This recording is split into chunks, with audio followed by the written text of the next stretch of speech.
suicídios. Lições Bíblicas Adultos.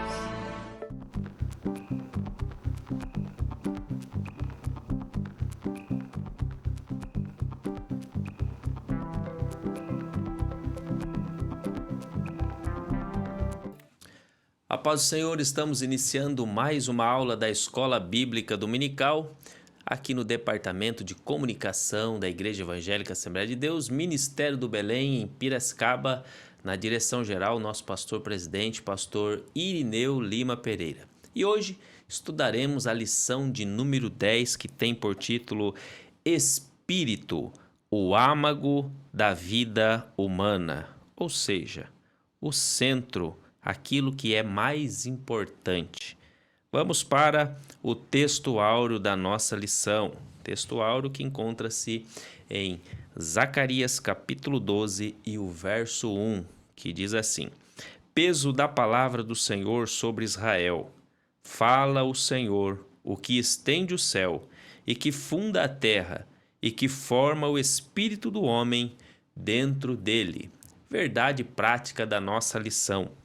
Uma vez livre, nossa alma recebe vida espiritual e dirige nosso corpo para adorar e servir ao Criador. E hoje está conosco, para nós é uma alegria poder receber aqui nos estúdios ADCast, mais uma vez, sempre nos ajudando aqui com os comentários das lições da Escola Bíblica Dominical, pastor João Rafael. Paz do Senhor, pastor João. A paz do Senhor, pastor Neusley. A paz do Senhor, pastor Samuel. A paz do Senhor a todos os professores, alunos da Escola Bíblica Dominical.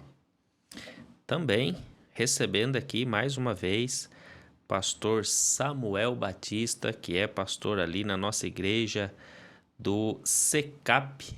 Eu não comentei, mas o pastor João Rafael é o nosso pastor ali da Jardim Boa Esperança. Paz do Senhor, pastor Samuel. A paz do Senhor, pastor Neusley, paz do Senhor, pastor Rafael. Para mim é um prazer imenso estar mais uma vez nessa linda Escola Bíblica Dominical. Amém. E hoje a lição que nós vamos falar, ela, como já mencionado, como título Espírito, é o âmago da vida humana. Nós já tratamos aqui sobre o corpo, tratamos sobre a alma e agora estamos adentrando nesta que é a lição que vai falar sobre o espírito. Aqui o comentarista ele coloca o âmago da vida humana, ou seja, a parte mais importante ou o centro. Então, estaremos estudando esta lição hoje.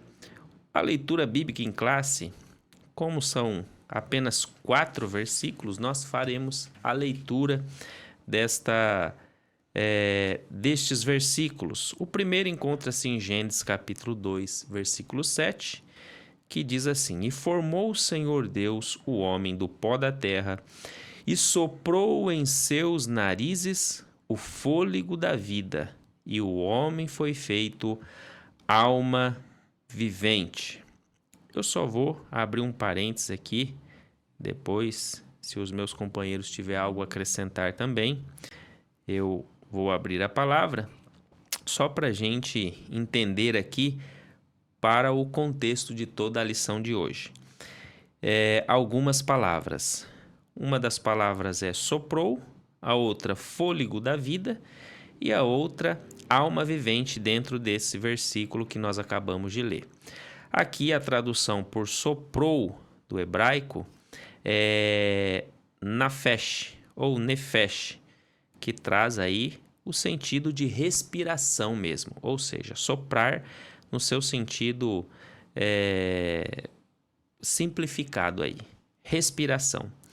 Aí depois tem em seus narizes o fôlego de vida, aí aqui é traduzido por nishma ou nishima, que traz o sentido de espírito, que é o tema da lição de hoje. E aí, por fim, foi feito alma vivente. Alma aqui traduzido por nefesh, que quer dizer aí a alma mesma, ou seja, a mente, o o consciente do ser humano. Então, aqui só para nós termos o entendimento das palavras principais dentro desse versículo para o contexto de toda a lição. Eclesiastes capítulo 12, versículo 7 diz assim: E o pó volte à terra como era, e o espírito volte a Deus que o deu. Aqui a tradução de espírito, ela é ruach, que significa hálito, vento ou mente, também traduzido por alma.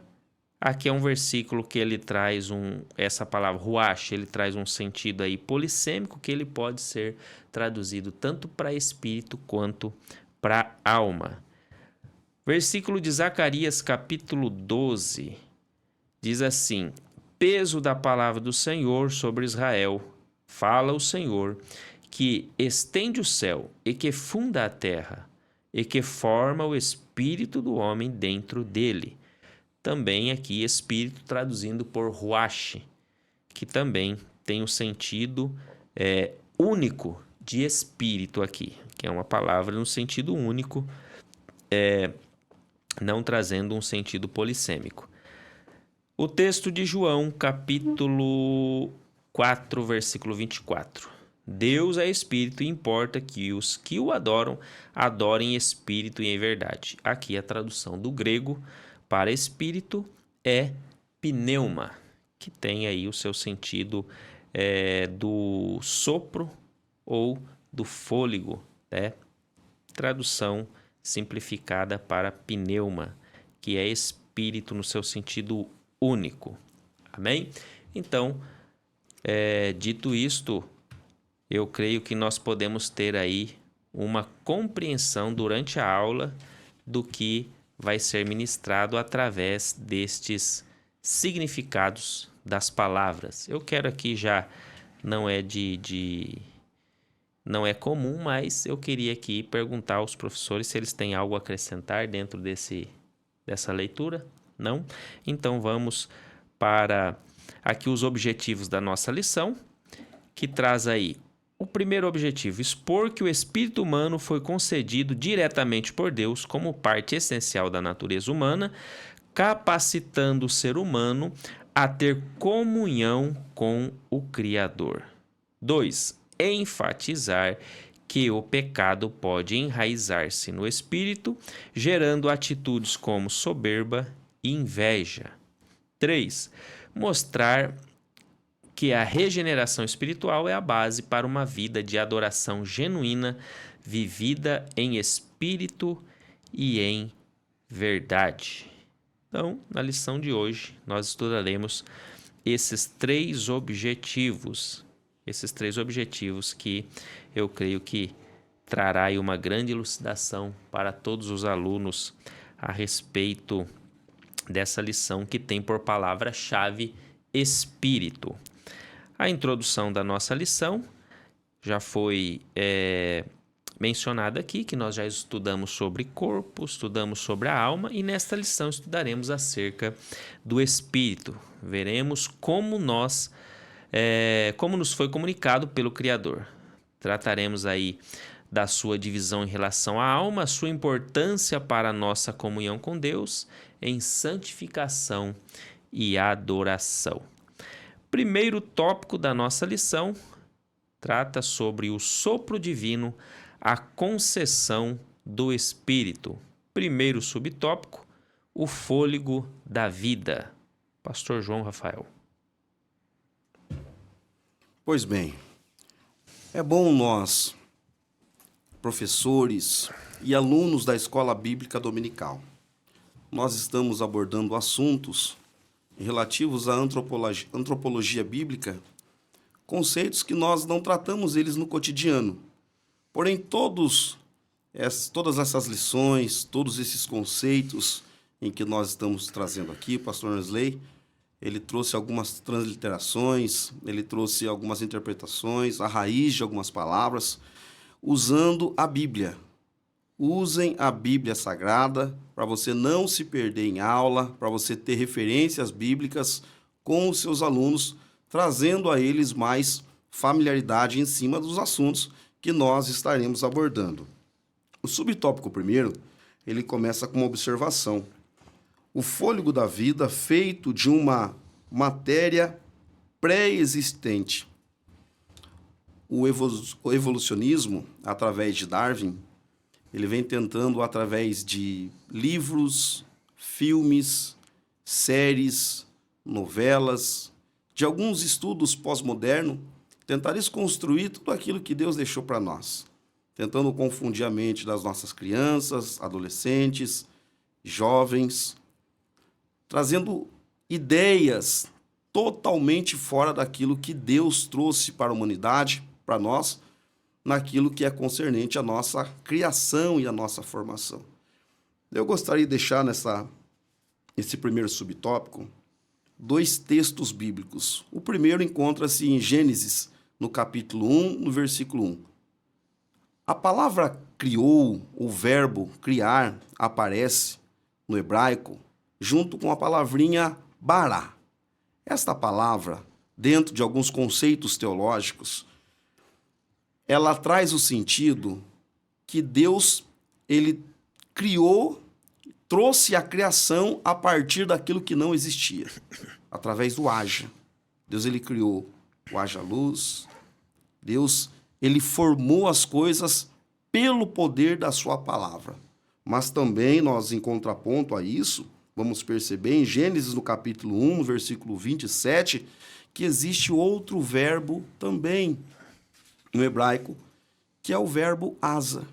Esse verbo, ele traz o conceito de quando Deus cria a partir da pré-existência ou da matéria-prima. O homem, quando ele é formado daquilo que já pré-existia, o quê? O barro.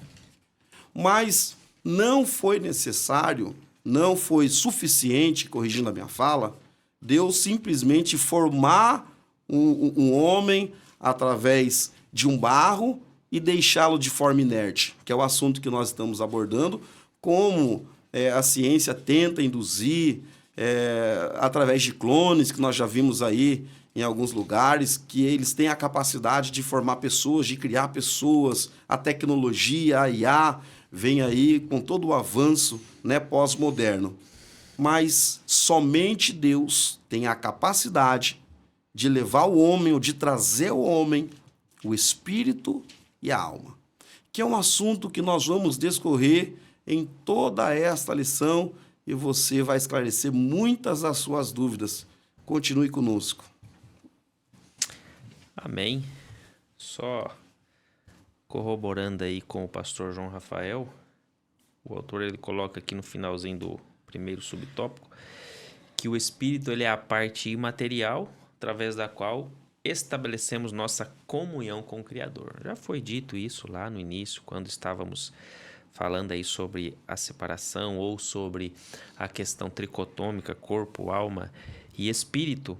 E aí nós falamos, corpo é esta matéria física, a alma é a sede dos sentimentos e o espírito é aquele que estabelece essa comunhão com o Criador. Por isso que nós da teologia pentecostal clássica acreditamos na questão tricotômica. Cada um tem a sua função, apesar de que espírito e alma eles estão interligados e inseparáveis. A vida que o espírito recebe de Deus é por ele transmitida à alma. Esta, por sua vez, é expressa por meio do corpo. Portanto, o espírito é o centro, a parte mais profunda e íntima do ser humano, entranhado com a alma e inseparável dela. Então, existe essa junção aí que, às vezes, existe até uma confusão no meio teológico, acreditando-se que alma e espírito é uma coisa só.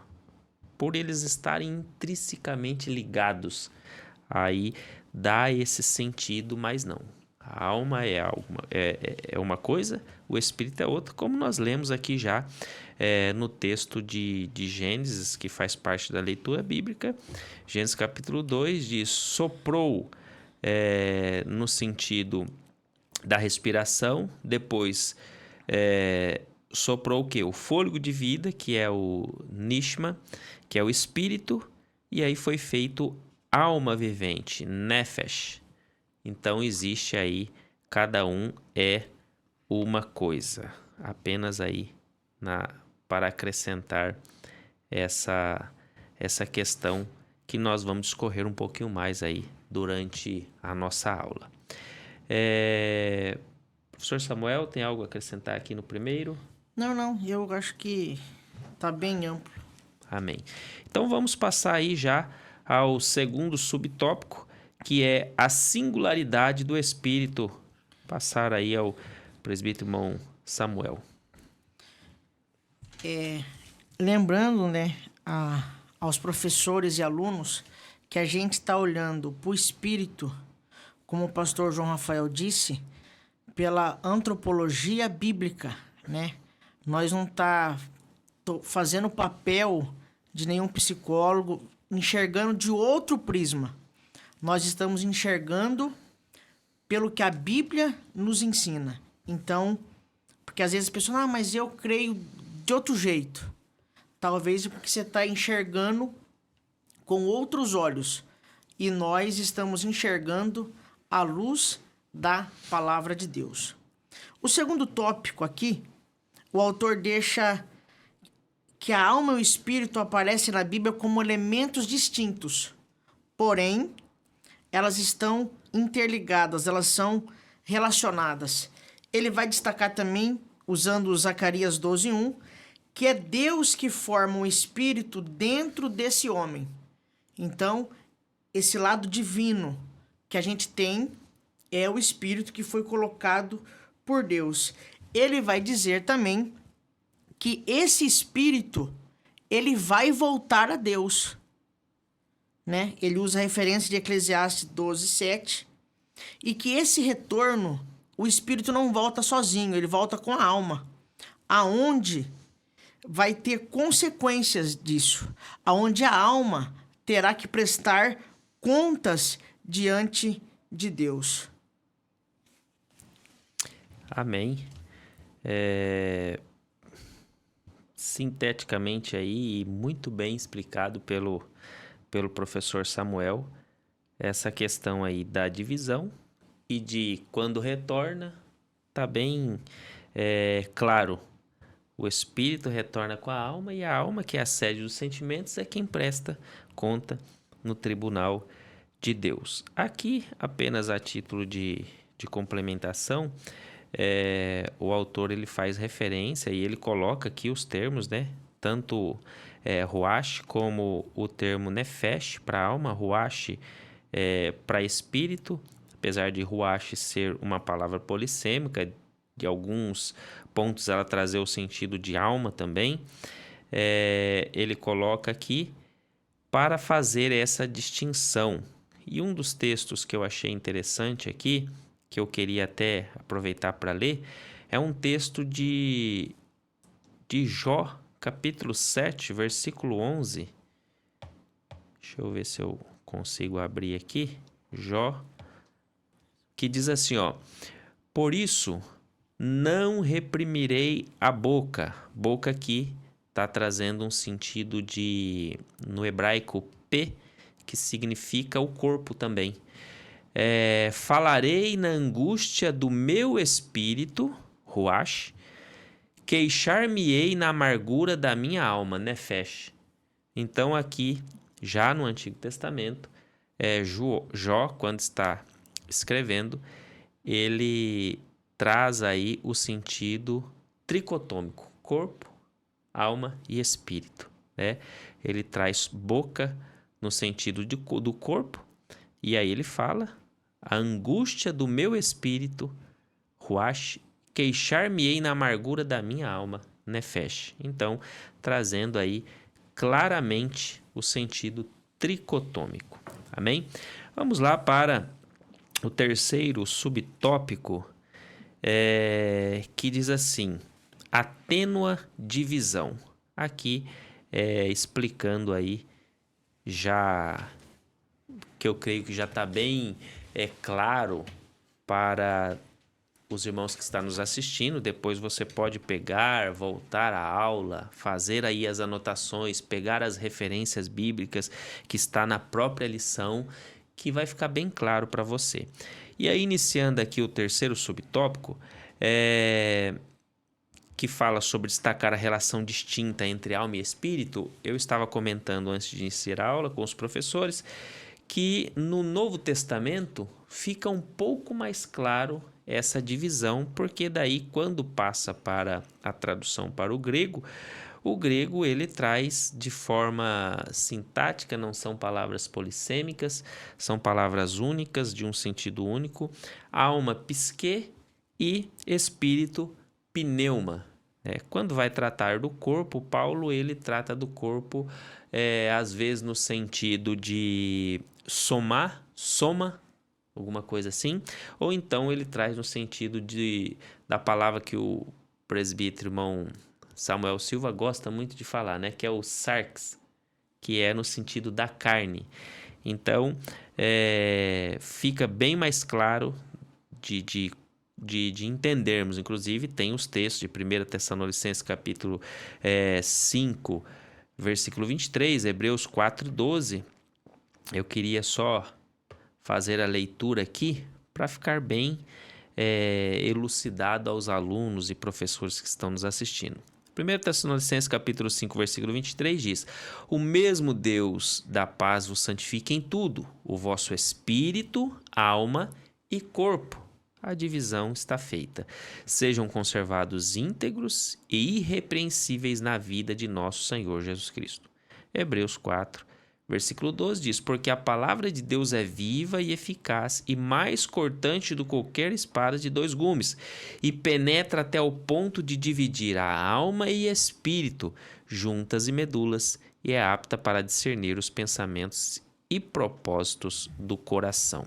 Aqui fica bem claro, apesar de termos outros textos, como 1 Coríntios capítulo 2, versículo 14, 3, versículo 4, que trata sobre esse assunto, também capítulo 2, versículo 15, que vai elucidando todas essas questões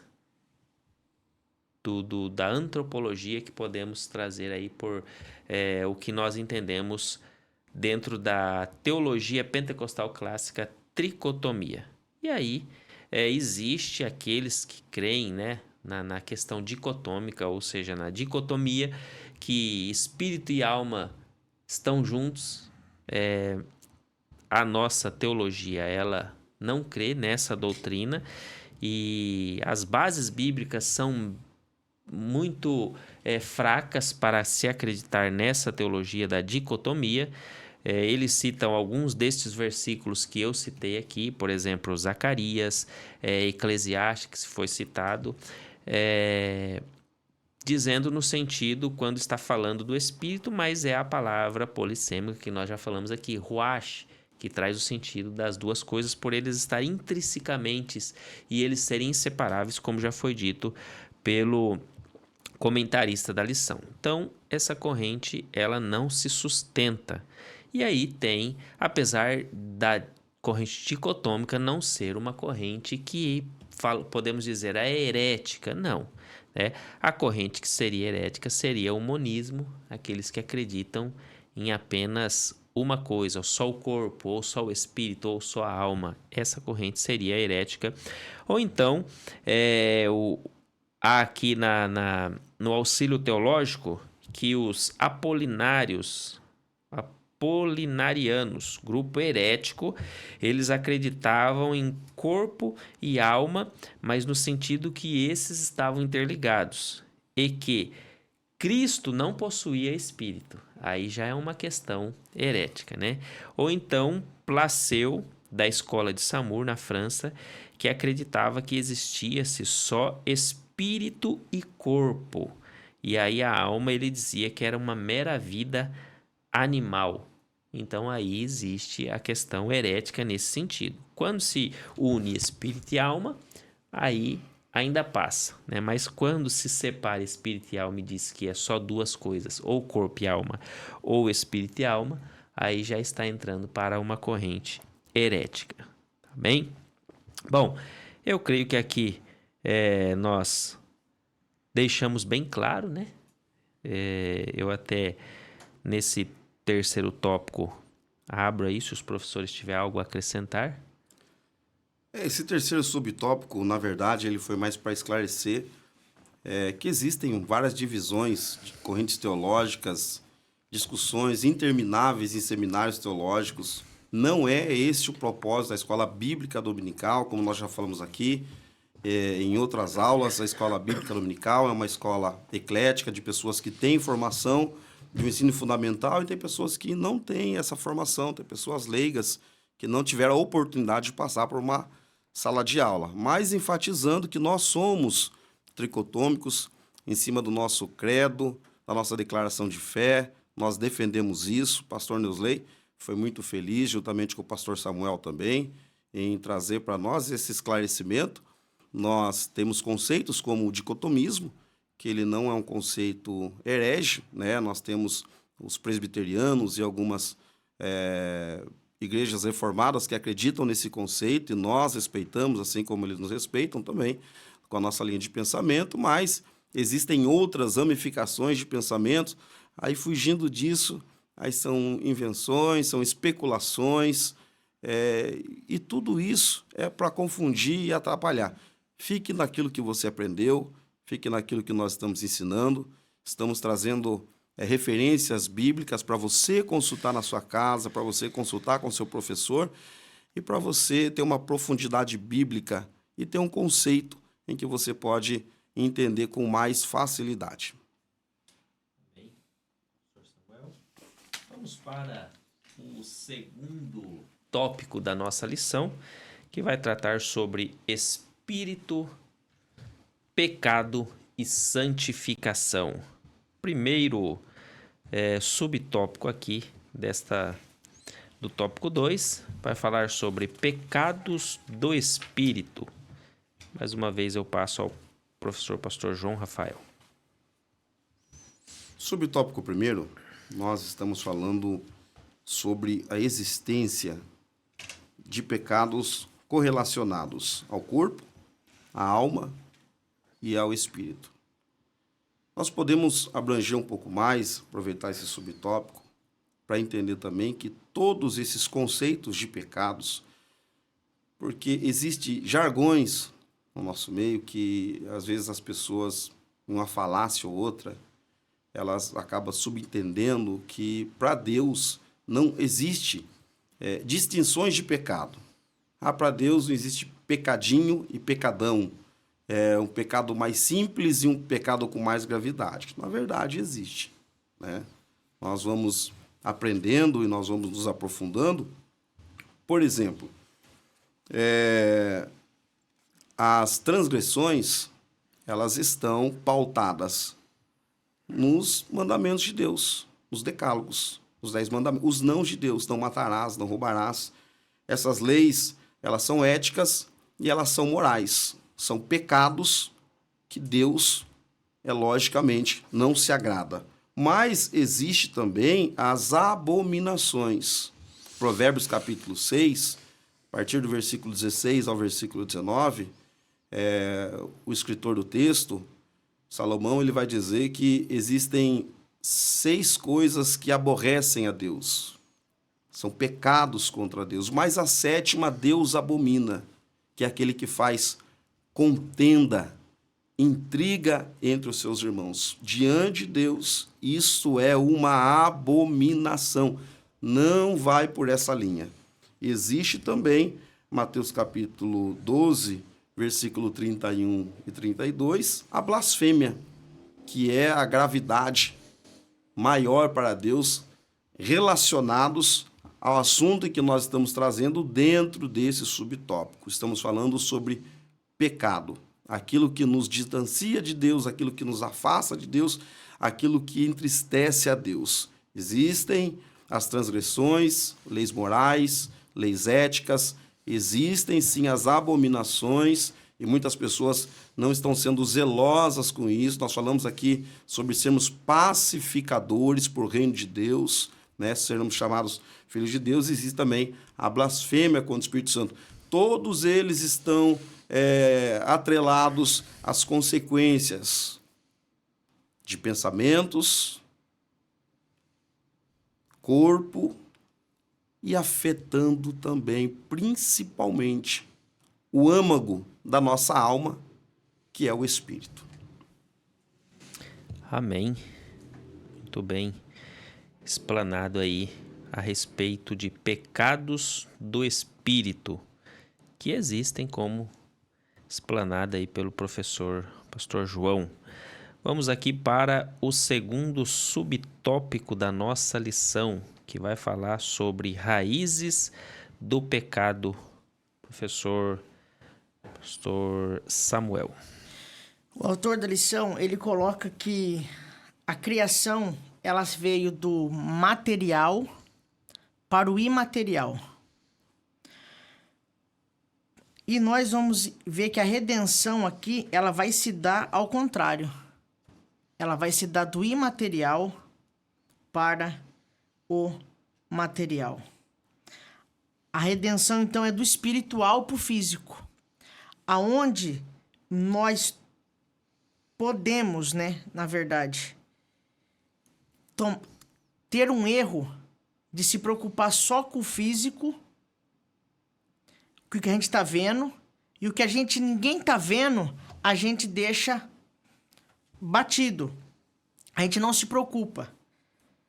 O pecado, ele está enraizado, o autor coloca aqui, no interior, chamado de coração. Davi usa muito a palavra coração. Davi, ele resume muito o coração. Direto, Davi ele fala assim, Senhor, som do meu coração. Direto, ele vai falar assim, Senhor, ouve a voz do meu coração. Salmo 5, verso 1, ele fala assim, Senhor, dá ouvidos à minha oração e ouve a minha meditação. A meditação que ele está dizendo ali é o que está dentro do seu coração. Então, por quê? Porque muitos de nós, né, a gente se preocupa muito com o exterior e se esquece que muitas das vezes o pecado, ele está escondido. E o autor coloca também aqui que esses pecados no espírito, ele é mais perigoso do que o pecado no corpo. Porque no corpo todo mundo está vendo. No espírito, ninguém está vendo, é só nós. E nós precisamos estar sempre fazendo essa autoavaliação nas nossas vidas, porque senão a gente acaba domesticando um pecado dentro de nós e nós não conseguimos se libertar desse pecado. Então, a santificação verdadeira, ele vai colocar aqui que ela é de dentro para fora. Olha só como que isso é muito importante. A verdadeira santificação, ela é de dentro para fora. E muitas das vezes nós se preocupamos só com o que está fora. O autor coloca assim que se isso não for compreendido, isso vai beirar um legalismo. Nós servimos a Deus de fora.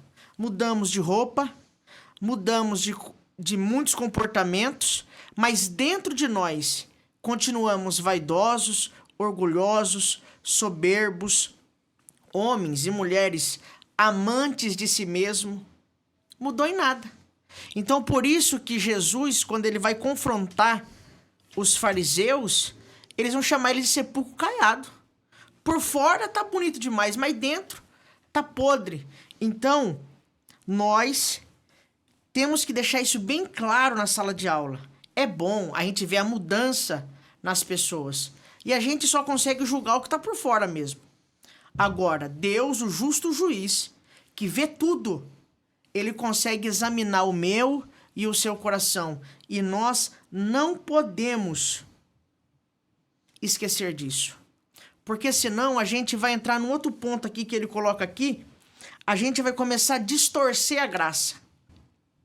Porque a gente vai começar a acreditar que somos salvos pelas nossas obras. Nossa, mas você viu o que eu faço? Tudo exterior, tudo exterior. E Deus está olhando para dentro do nosso coração e muitas das vezes está nos reprovando. dentro dos nossos corações. Então, querido professor, leve isso para a sua sala de aula e eu tenho certeza que se os alunos, a igreja, começar a colocar a mão na consciência e começar a se autoavaliar, nós teremos igrejas sadias em todo o nosso campo, em todo o nosso país, em todo o Brasil. Seremos cristãos sadios. É por isso que essa lição ela é muito importante. Porque a gente vê por aí muitas pessoas cristãos, né, se tornando cada dia mais vaidosos, soberbos, arrogantes. Parecem que não conheceram Cristo em nenhum momento na sua trajetória. Amém. Ainda ontem, pena que não foi gravado, né? O Nicolas estava aqui, mas o pastor Irineu trouxe uma palavra poderosa ontem aí, no culto de ontem, a respeito justamente desta palavra que o irmão Samuel comentou. Eu estava até tentando aqui achar o versículo que fala: não que a palavra de Deus haja faltada, porque nem todos os que são de Israel são de Israel. Eu sei que é Romanos capítulo 9, não me recordo.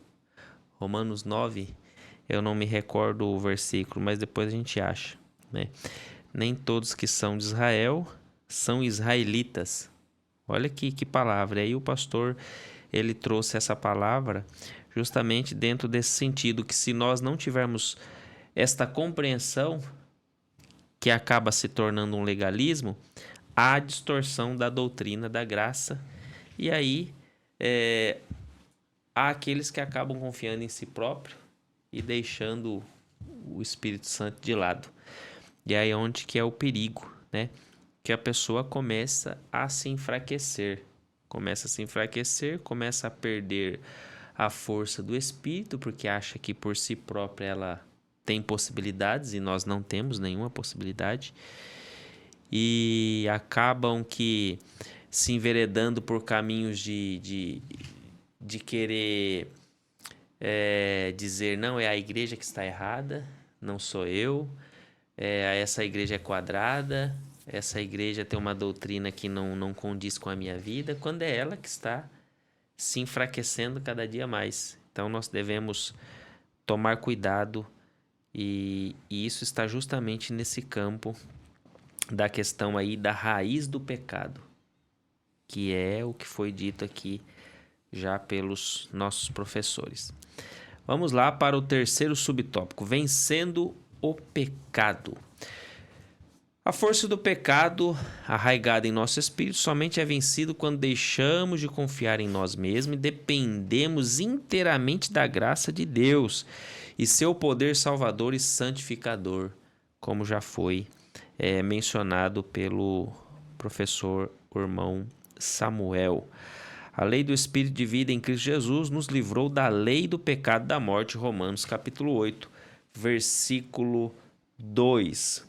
Aos servos do Senhor não convém contender, 2 Timóteo capítulo 2 e versículo 4. E uma última referência que encontra-se em 2 Coríntios capítulo 7, versículo 1, aperfeiçoando a santificação no temor de Deus. Então, como que nós vencemos o pecado? É o que já foi mencionado aqui por ambos os professores. É dizendo que em nós mesmos não há força, mas através do Espírito Santo, uma vida. Quando nós aceitamos a Jesus e passamos a viver uma vida de regeneração, e essa regeneração ela deve ser trabalhada ali já no início da nossa conversão, e aí depois vem o processo da santificação, e esse processo da santificação ele permanece nas nossas vidas até o momento em que nós seremos transformados, né? Aí há Aí há a transformação e aí não há necessidade mais da santificação, porque já seremos santos, né? Mas quando nós vivemos esta regeneração e vivemos esta vida de santificação, aí o Espírito Santo ele está trabalhando na nossa vida. O pecado ele não tem poder, porque o pecado, ele entrando no corpo, e aí nós já falamos muito a respeito desse assunto, né? Que é o termo sarx, né? Que é aquele pecado da carne, que desde do Éden. Aí ele enraiza, começa a trabalhar nos sentimentos, e nós falamos sobre isso nas aulas anteriores, pensamento, consciência e todos esses temas que nós já falamos da alma. Aí ele vem e adentra ao espírito, e aí começa a trabalhar no espírito, onde o homem é destruído totalmente. Mas como nós vencemos? Só há uma maneira de vencer, através da força do Espírito Santo, dizendo que nós não somos nada e pedindo a ajuda do Espírito Santo para que ele trabalhe nas nossas vidas. E aí o professor Samuel, também o professor Pastor João, fizeram a menção que há uma forma. Como que é? É de dentro para fora. É nos humilhando lá no nosso espírito. O pastor Samuel fez menção do salmista Davi, que sempre vai falar sobre a questão do coração, né? Que aqui nas traduções que ele faz menção ao coração, ele está fazendo menção à alma, mas aqui num sentido polissêmico, alma e espírito. E aí ele está ali se entritecendo, ele está pedindo do fundo da alma e do espírito perdão pelos pecados dele. Eu costumo mencionar, a Bíblia poderia ter omitido todos esses fatos dos pecados de Davi e de outros, né?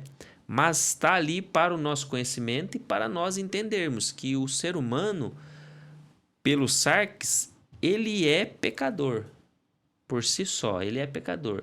Mas existe um Deus que está pronto para nos perdoar. Existe um Deus que está pronto para entrar lá e fazer a limpeza por completo, né? E aí vem Davi e deixa ali, por exemplo, o Salmo 51, onde ele vai se redimir, pedir perdão do fundo do seu coração, que ele está fazendo sentido aí a alma e o espírito. E aí Deus o perdoa. Existem as consequências, mas não vamos adentrar nisso. Existem as consequências, mas Deus, ele perdoa todos os nossos pecados, desde que nós façamos isso. De dentro para fora começamos o processo da regeneração e da santificação. Eu creio que é isso. Quero abrir aqui aos professores, se tem algo a acrescentar. Foi destacado aqui alguns conceitos, pastor Samuel. Ele foi muito feliz em tocar nesses assuntos abrangentes, é muito gostoso. Nós percebemos que no processo da santificação, no processo da salvação, melhor dizendo, o homem, ele reconhece os pecados, ele é justificado diante de Deus, ele é regenerado por Deus, começa o processo de santificação e nós chegaremos até o processo de glorificação, que nós alcançamos a estatura de varão perfeito. Nós aprendemos também que o legalismo, ele vai abrir portas para o relativismo e tudo torna-se relativo. Isso é muito perigoso. Falou também o pastor Samuel sobre o conceito do estereótipo, né? Eu sempre trago essa reflexão. Igreja, qual é o conceito de igreja para nós olhando, né? Às vezes é uma pessoa bem arrumada, bem vestida, uma boa oratória, tem uma boa persuasão, um bom conceito bíblico, uma boa leitura, né? Um português polido, clássico. Mas qual é o conceito bíblico, né? Para a igreja? Aí, basicamente, nós olhamos para as igrejas do Apocalipse. A igreja bonita, tal, pessoa bonita. Porque o conceito igreja, nós correlacionamos ela à estrutura e também a pessoas. né? Você olha para a igreja de Laodiceia, bonita, linda, perfumada, por fora, as pessoas que olham de fora, mas Jesus que olha de dentro, foi o que o pastor Samuel falou aqui, Jesus que olha de dentro fala, vocês não são quentes nem frios, vocês são morno, e morno eu vomito. Olha para a igreja de Sardes, quem olhava dela de fora para dentro, achava que era a igreja maravilhosa, avivada, aquela igreja, né, viva, pentecostal, na nossa linguagem hoje, mas Jesus olhava ali dentro e falava, vocês estão mortos, vocês são frios. Olha para as igrejas de Esmirna e para a igreja de Filadélfia, e Jesus se agrada dessas igrejas. Nós também, o pastor Neusley mencionou para nós, que nós não podemos confiar em nós mesmos. Porque o pecado ele está arraigado em nós, ele está incrustado em nós. E eu gostaria de deixar aos irmãos um texto de Jeremias, muito conhecido, muito falado, mas vamos lê-lo para nós trazermos uma explicação bem rápida e básica para não tomarmos tempo. Jeremias capítulo 17, versículo do 1 ao versículo 5, ou melhor, eu vou ler só o 5 e o 10, depois os irmãos lêem em casa. Assim diz o Senhor, maldito, estou lendo na tradução Almeida Revista Corrigida, maldito o homem que confia no homem e faz da carne o seu braço e aparta o seu coração do Senhor. Às vezes nós relativamos, né? Tá certo a pronúncia? Nós conceituamos, melhor dizendo, esta palavra, né? Você não confiar no próximo. Não é isso que o texto diz. Deus está dizendo, maldito o homem que confia em si mesmo e faz do seu braço a sua própria força. O texto não está nos incitando a não confiar no próximo, mas pessoas que confiam em si mesmo. Aí no versículo 10, com mais clareza ainda, eu, o Senhor, esquadrinho o coração, eu provo os pensamentos, e isso para dar cada um segundo os seus caminhos e segundo o fruto das suas ações. Parafraseando as palavras do próprio Jesus em Mateus capítulo 7, versículo 20. Você quer conhecer a árvore? Veja os frutos que ela está produzindo. Deus abençoe. Amém. Professor Samuel. Amém. Irmãos, eu quero só deixar uma ilustração que é minha pessoal até, mas eu creio que serve. Os irmãos lembram que em Juízes conta a história de Eude. Eude, ele vence o rei de Eglon com um punhal, e diz a história que o punhal entra para dentro de Eglon e sai toda a sujeira daquele rei para fora, né? Eu costumo ilustrar dizendo que muitas das vezes, quando nós não somos guiados pelo Espírito Santo de Deus, quem está governando o nosso Israel, o nosso coração, é Eglon. E Eglon, ele faz tipologia à vaidade, à soberba, a pessoas arrogantes, pessoas altivas demais. E como que ele é vencido? Eude arma uma estratégia de ficar com ele a sós numa recâmara secreta. Então, para vencer esse Eude, esse Eglon de dentro de nós precisamos ir no nosso íntimo. E quem consegue penetrar até o íntimo nosso? A palavra de Deus. É o punhal. Então, nós precisamos desse punhal. Hebreus 4:12 diz que ele vai tão profundo que ele discerne. Ele divide a alma do espírito. Então, Eude, trazendo, aplicando e ilustrando para nós, Eude fica sozinho, no íntimo, numa recâmara secreta, e ele vai matar Eglon. O meu conselho, irmãos, mate o Eglon que tem dentro de cada um de nós. Toda soberba, toda vaidade. E como a gente vai matar o nosso Eglon? Por meio da palavra de Deus. Nós precisamos dessa palavra de Deus. A palavra de Deus, ela é para nos confrontar. A palavra de Deus, como muitos dizem, né, não é um travesseiro para te deixar, né, confortado. Não, ela é algo que corta. e ela precisa nos cortar. Ela precisa ir no fundo do nosso íntimo e tirar a nossa vaidade, nossa soberba, a nossa altivez. Nós precisamos da palavra de Deus todos os dias. Quando a gente lê a palavra de Deus, ela também nos lê. Ela mostra, ó, tá vendo como seu coração é vaidoso? E muitos de nós, irmãos, acham que a vaidade é algo muito simples, né? Tem muito espírito vaidoso dentro do meio dos crentes, irmão. Crente é um problema quando ele não é tratado pela palavra de Deus, né? É muita vaidade. E se nós olharmos, a vaidade, ela dá origem para todos os pecados. Qualquer pecado que você escolher, a origem dela é a vaidade. É você achar que tem direito daquilo, de fazer aquilo. Então, nós precisamos tomar muito cuidado com a nossa vaidade. Não só a vaidade externa, porque a externa, como já disse aqui, ela é algo muito pequena, relacionado à interna, que ninguém está vendo. Então, tome muito cuidado. Se nós olharmos para um outro prisma, eu já vou encurtar um pouco aqui, a vaidade e a idolatria é a mesma coisa. Ah, mas eu não me prostro diante de barro, de metal, de obra, de escultura nenhuma. Mas às vezes seu coração é vaidoso. É idólatra também. Então, irmãos, nós precisamos tomar muito cuidado quando o assunto é dentro de nós, o nosso coração. Amém. Maravilhoso aí. Eu creio que ficou bem explanado esse segundo tópico da nossa lição, que tratou sobre espírito, pecado e santificação. Vamos lá para o terceiro tópico da nossa lição, que trata sobre regeneração e adoração.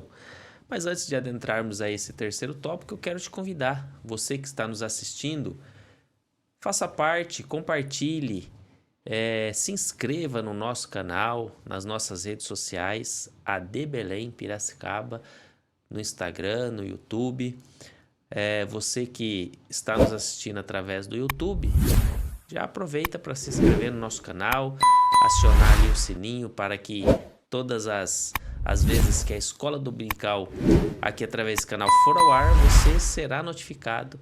E aí você vai assistir e compartilhar com outros amigos e este conteúdo será de bênção para a sua vida. Lembrando que o conteúdo do canal ADCast, Subsídio para Professores de Escola Bíblica Dominical, ele vai ao ar, a Revista dos Adultos todas as quintas a partir das 21 horas e a dos jovens todas as sextas a partir das 21 horas.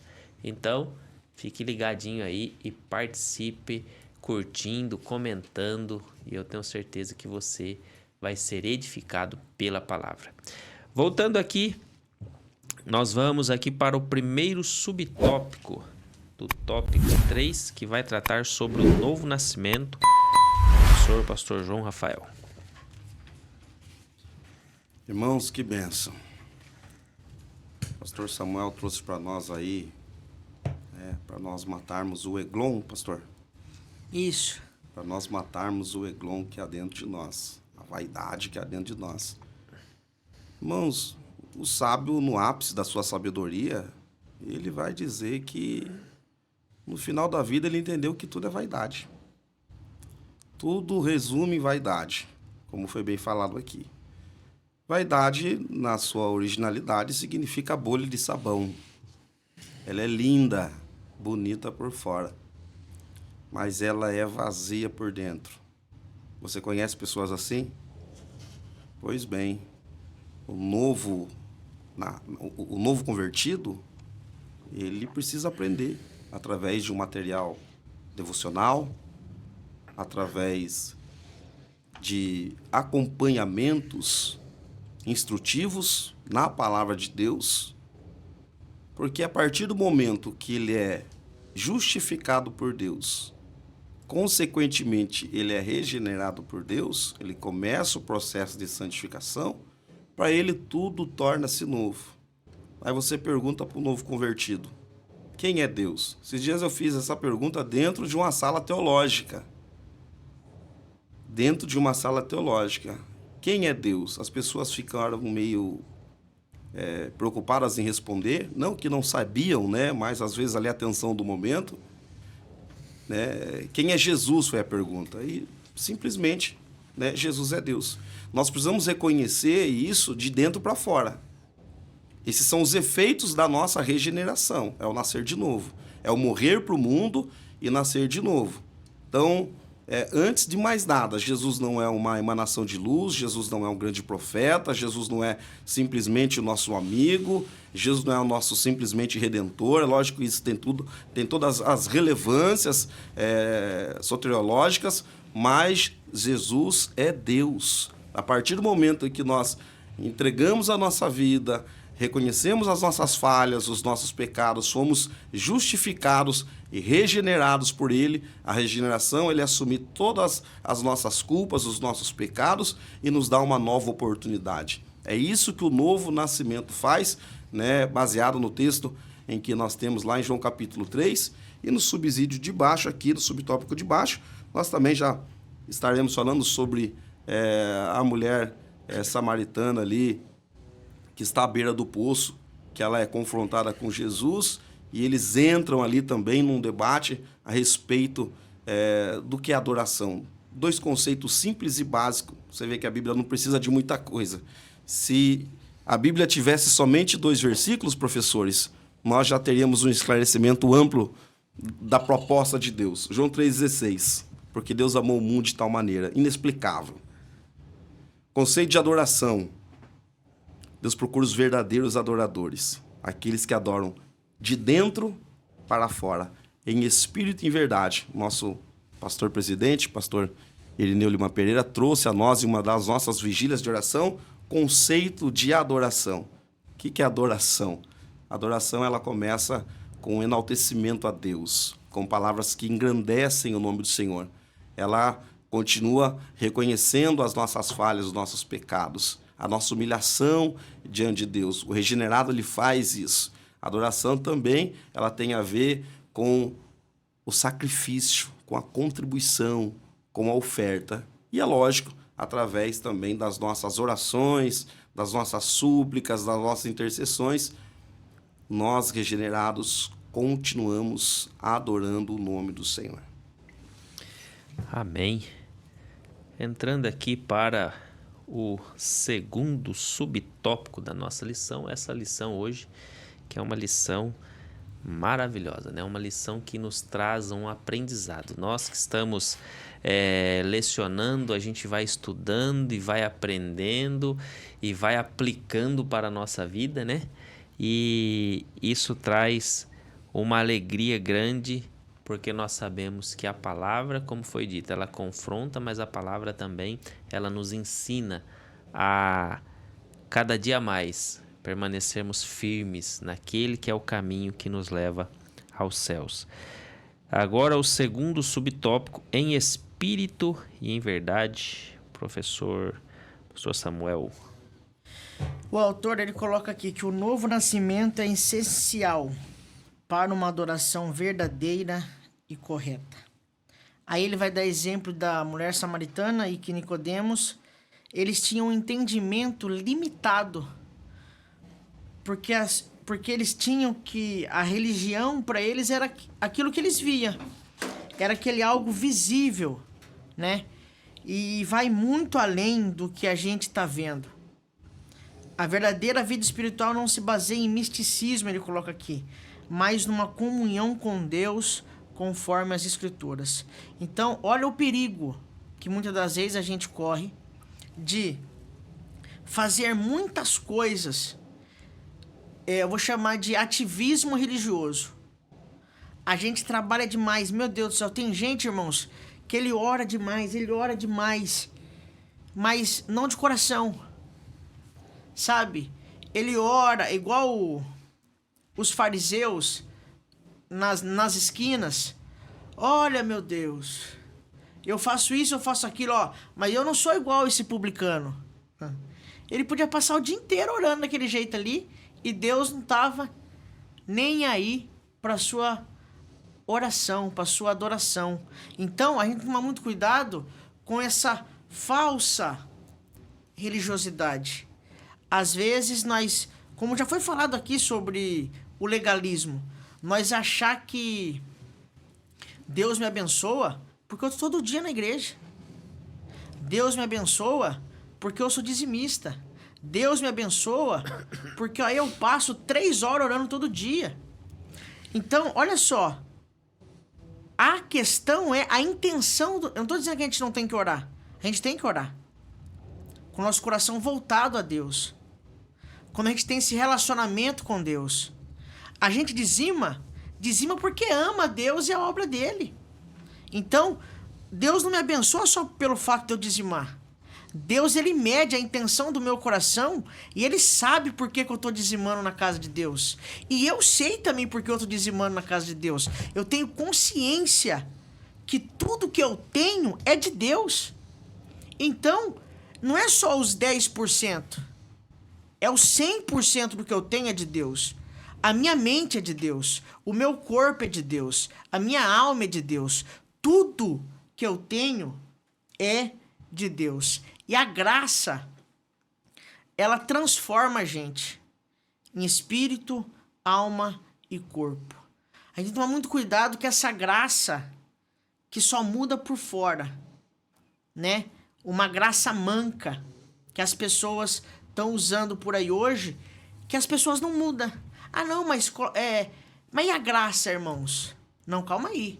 A graça de Deus, ela nos muda. Eu quero ler um texto rapidamente aqui, que eu gosto muito dele. Tito, capítulo 2, a partir do versículo 11. Porque a graça de Deus se há manifestado, trazendo salvação a todos os homens. Essa graça que foi manifestado é Cristo. Esse manifestar aqui é brilhar a luz no meio das trevas. Essa graça que foi manifestado, essa pessoa que tem Cristo, ele recebe a graça. Olha o que o versículo 12 diz. A graça, ensinando-nos a renunciar à impiedade, a vida do ímpio. Essa vida ímpia, a graça nos ensina, para nós não serve mais. As concupiscências mundanas, os desejos mundanos, para nós não serve mais. Vivamos neste presente século sóbrio. Sóbrio aqui é equilibrado. O cristão, ele tem equilíbrio. Ele está bem consigo mesmo. Justo em relação às pessoas. Um cristão que foi movido pela graça, ele é justo. Ele não quer passar perna em ninguém. Então, ele se conhece, porque a graça consegue dar essa posição de sobriedade para ele. A graça o torna justo em relação às pessoas. E piamente, vem de piedoso, vem de devoção. Ele vai ter um relacionamento com Deus. Ele se relaciona bem consigo mesmo, se relaciona bem com as pessoas e se relaciona com Deus. Então, o que o autor está colocando aqui, que é um perigo a gente trabalhar para Deus e não se relacionar com Deus.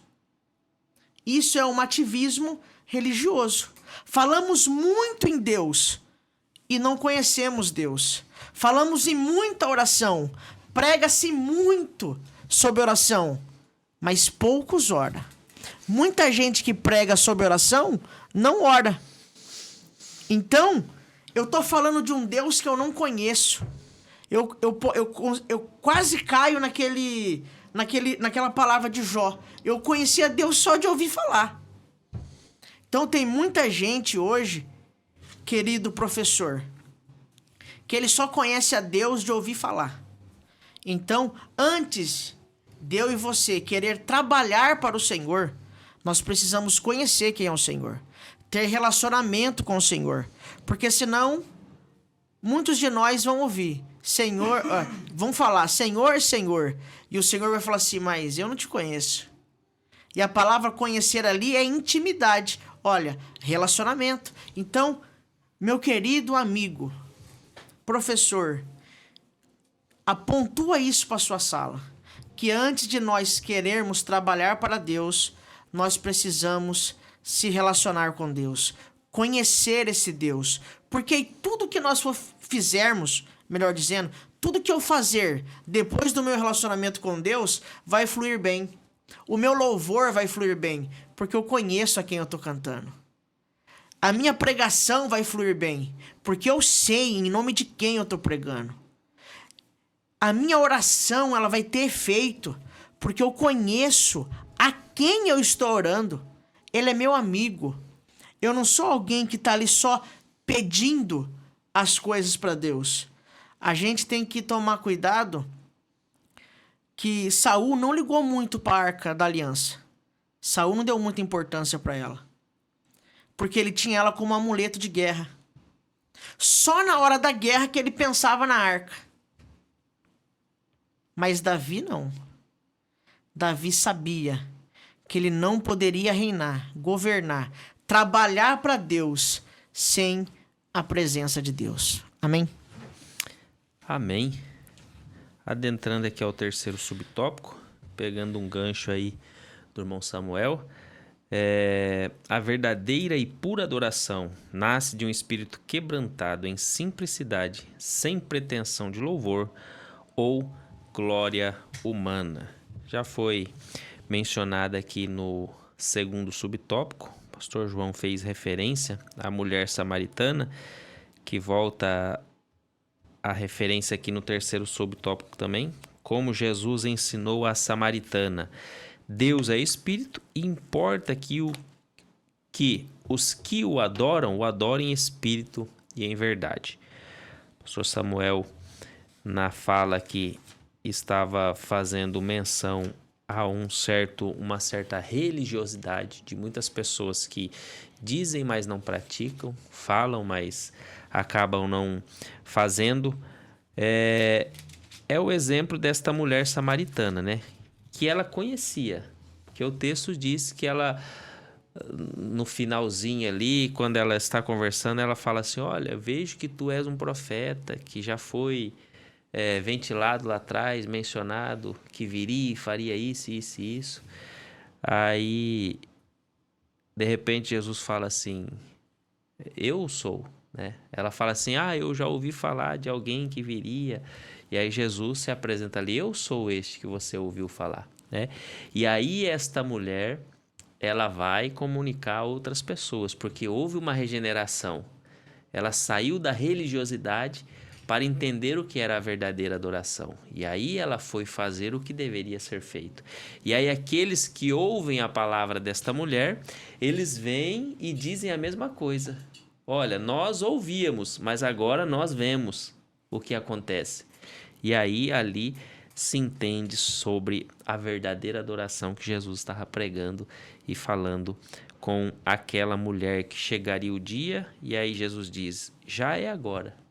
O tempo já é agora, em que os verdadeiros adoradores o adorarão em espírito e em verdade. E que não seria em Jerusalém, Samaria, que seria ali, aquele momento, já era para começar, né?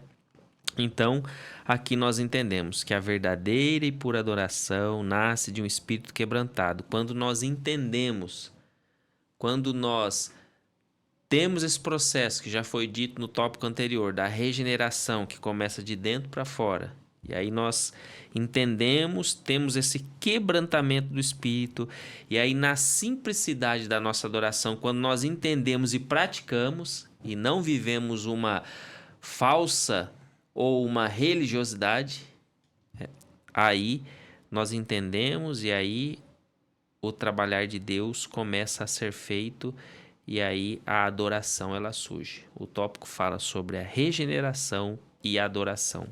Então a regeneração espiritual ela é essencial para uma adoração autêntica, que nasce de um espírito quebrantado e alinhado com a verdade bíblica. Então, quando há esse alinhamento, quando há o quebrantamento, há a verdadeira adoração. Então, eu creio aí que, em suma, nós finalizamos aí esta aula, que foi uma aula, que é uma aula que nos faz refletir, que nos faz pararmos e falarmos com nós mesmos. Estamos sendo verdadeiros adoradores? Estamos tendo uma vida de regeneração e adoração? Quando nós falamos do tema Espírito, é isso que ele traz para as nossas vidas. Eu quero abrir aqui aos professores para fazer aí as suas considerações finais, para nós já finalizarmos e fecharmos essa lição de hoje. Professor, Pastor João? Nós estamos em cima dessa personagem para concluir o assunto e encerrar também esse período de aula. Jesus, ele... clássico, né? Ele diz à mulher ali, ela pergunta a ele se a verdadeira adoração é feita em cima do monte. O pastor Samuel falou sobre ativismo religioso, sobre misticismo. Tem muitas pessoas que vão que acreditam que vão só receber algo da parte de Deus se estiverem em cima do monte. E tem pessoas que elas relativizam isso, que a instituição, a igreja local que ela congrega é melhor que as demais. É no monte ou é... Jesus não, é aqui, como o pastor Nosli falou. É aqui agora. Nós vivemos em um pentecostalismo clássico. O que significa isso? A mesma mensagem nós pregamos mais de uma década. A mesma mensagem nós pregamos há mais de 100 anos. Jesus salva, cura, batiza com o Espírito Santo e Jesus voltará. É esta a nossa mensagem simplória, evangelística, que vem angariando as almas. Você vê Jesus pregando, trazendo através de parábolas. Não precisa enfeitar, não precisa. Sirva a Deus, você que, inclusive, só pode adorar a Deus aquele que é regenerado. Ah, mas eu vi... Não, irmão, se ele não nasceu de novo, se ele não tiver o Espírito de Deus, ele não consegue adorar a Deus. E dentro desse conceito, também ainda falando sobre o pentecostalismo clássico, nós aprendemos, e nosso pastor sempre reitera as nossas reuniões, que cada instituição, assim como a nossa, uma organização, uma instituição religiosa, nós temos a nossa liturgia, guarde isso, nós temos o nosso uso e costume, nós temos o nosso credo, que é o nosso dogma que é o nosso credo, e também nós temos a doutrina. A nossa igreja é pautada em cima das Escrituras Sagradas. Que você tenha uma excepcional aula, que você possa ter entendido tudo aquilo que o Espírito Santo ministrou ao seu coração. Amém. Deus abençoe, pastor João Rafael. Mais uma vez aqui para trazer aí os finalmente, pastor Samuel Batista. Glória a Deus. Eu só quero ficar com o finalzinho que ele coloca no tópico ali, eu acho que eu consigo resumir tudo que essa fala dele. A pureza dessa adoração reflete a simplicidade que há em Cristo. O Espírito Santo, que não é o nosso espírito, o Espírito Santo vai ensinar o nosso espírito a como ser semelhante a Cristo, a glorificar a Cristo, a honrar a Cristo. Isso, então eu recebo do Espírito Santo no meu espírito, o meu espírito vai ser ensinável a ser como Cristo, isso vai refletir na minha alma, que também vai refletir no meu corpo. Eu serei uma pessoa inteira, completa, né? O íntegro que a Bíblia fala é aquele que é inteiro. Eu só vou ser inteiro quando o Espírito Santo trabalhar no meu espírito, que vai sinalizar para minha alma, que vai sinalizar para o meu corpo. Então, que nós possamos, né, sermos, ou buscarmos, melhor dizendo, sermos imitadores de Cristo, que eu tenho certeza que não tem como a gente errar. Peça ajuda ao Espírito Santo a ser um cristão melhor, a ser um discípulo de Jesus, que as pessoas possam olhar para nós e não ver só terno e gravata, que as pessoas possam olhar para nós e não ver só o exterior, mas que eles possam olhar em nós e ver Cristo nas nossas vidas, que esse é o papel do Espírito Santo. Por isso que nós precisamos do Espírito Santo, para que nós possamos produzir fruto, o fruto do Espírito. E muitas pessoas pensam que esse fruto é para nós. Não é. Uma árvore não come o seu próprio fruto. Ela serve às outras pessoas. As outras pessoas que têm que se alimentar da minha vida, com a minha mansidão, com a minha temperança, com o meu domínio próprio, com o meu amor. Eu vou servir o mundo sendo igual a Cristo. Meus queridos, que Deus continue abençoando a todos vocês. É um prazer aprender juntamente com vocês a palavra de Deus, porque eu digo que se não fosse a graça de Deus, eu nem sei o que eu faria, eu correria. Mas eu fico muito feliz em aprender juntamente com os irmãos. Amo a Escola Bíblica Dominical. Querido professor, estude, dedique-se à Escola Bíblica Dominical e eu tenho certeza que a sua sala de aula ela vai crescer e você, se você não for o pastor da igreja, você vai estar ajudando o seu pastor a construir uma igreja saudável para o reino de Deus. Pastor Shin, muito obrigado. Pastor João Rafael, muito obrigado. Que Deus possa continuar abençoando a todos nós. Amém. Vamos lá para a conclusão da nossa lição, que diz assim: o âmago da vida humana, o Espírito nos foi dado por Deus para que mantenhamos comunhão com Ele. Não deixemos que os cuidados da vida nos façam esquecer de que somos seres espirituais. Desfrutar da presença divina fortalece o espírito, alegra a alma e nos enche de vigor para enfrentar os desafios cotidianos em nossa jornada ao céu.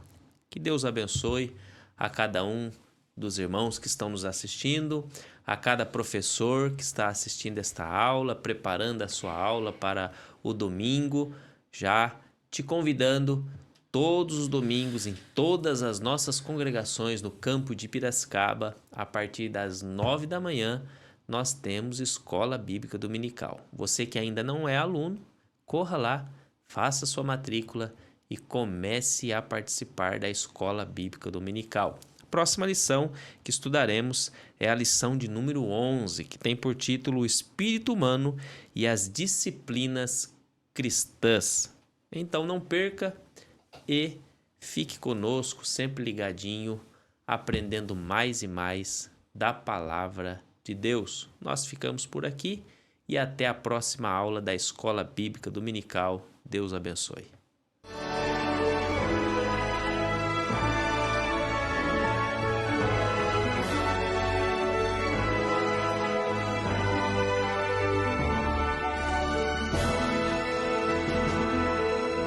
Subsídios. Lições Bíblicas Adultos.